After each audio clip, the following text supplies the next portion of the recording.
Ustaz, jadi wanita nggak bekerja? Wanita itu wajib bekerja. Allah kasih kelebihan kepada lelaki. Wa bima anfaqu min amwalihim, dan Allah kasih hak memimpin kepada suami karena suami punya kewajiban memberikan nafkah. Ibu-ibu dengerin. Ibu-ibu itu tidak punya kewajiban 1% pun untuk cari nafkah. Nggak punya. Wah Ustaz, ini termasuk diskriminasi kata dia. Masa perempuan nggak boleh kerja? Bukan nggak boleh kerja. Kita katakan kewajiban memberikan nafkah di dalam Islam itu 100% kewajiban suami.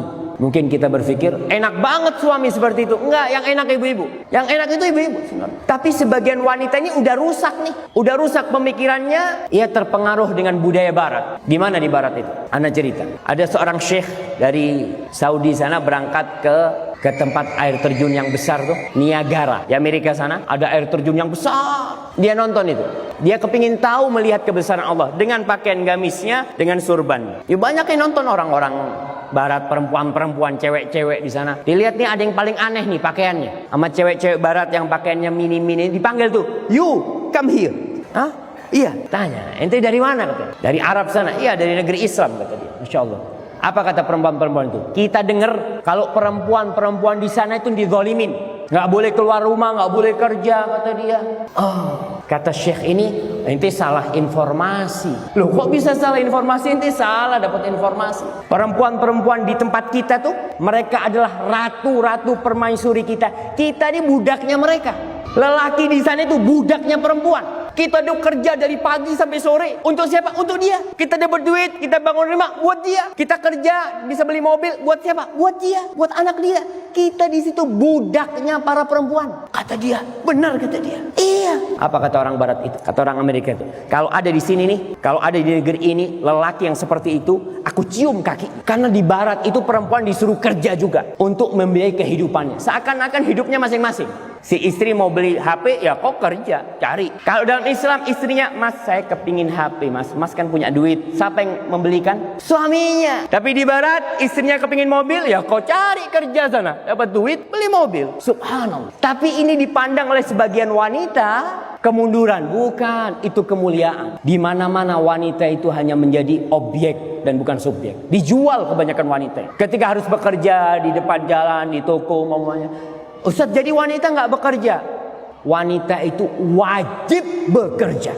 Wanita itu ingat, wanita itu wajib bekerja. Saya mau tanya, ibu kita yang di rumah sebagai ibu rumah tangga, bekerja apa nggak bekerja? Apa ibu kita tuh duduk-duduk di rumah dari pagi sampai sore? Nggak bakal jadi orang kita nih. Kalau ibu kita nggak kerja di rumah, kerja dia di rumah. Bahkan ibu kita itu bekerja lebih banyak pekerjaannya daripada lelaki. Wanita itu, istri itu bekerja lebih banyak daripada lelaki. Lelaki kerja 8 jam pulang. Wanita bekerja 24 jam dia bekerja. Kemudian ada orang mengatakan perempuan yang di rumah itu tidak bekerja, haram kau mengatakan itu. Bohong. Ini termasuk pembodohan kepada publik. Ketika kau katakan ibunya presiden-presiden tidak bekerja, yang hanya menjadi ibu rumah tangga, kau katakan tidak bekerja, itu satu pembodohan kepada publik. Mereka bekerja dari pagi sampai pagi. Mereka tidak pernah libur. 24 jam kali 30 hari sebulan. Kali 20 tahun sampai anaknya dewasa, dia bekerja terus. Bahkan ketika anaknya keluar rumahnya, ibu tidak pernah berhenti bekerja. Dia tetap bekerja. Tapi kadangkala kita berpikir bekerja itu harus yang mendatangkan uang.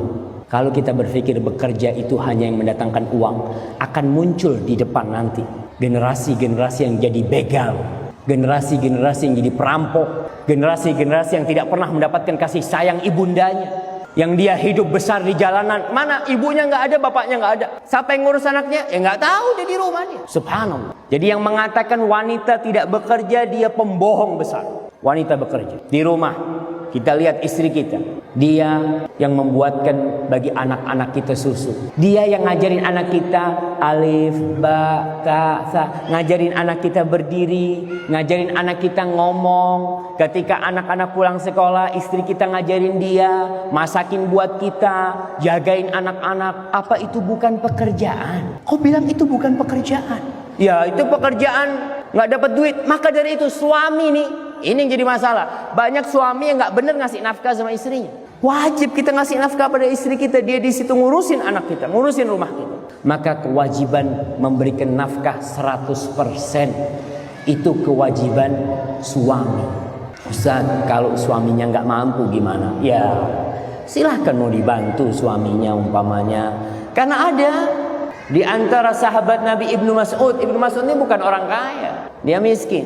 Istrinya pandai membuat tenunan, anyam-anyaman gitu ya. Istrinya itu kalau dapat dia jual buat makan, nggak apa-apa.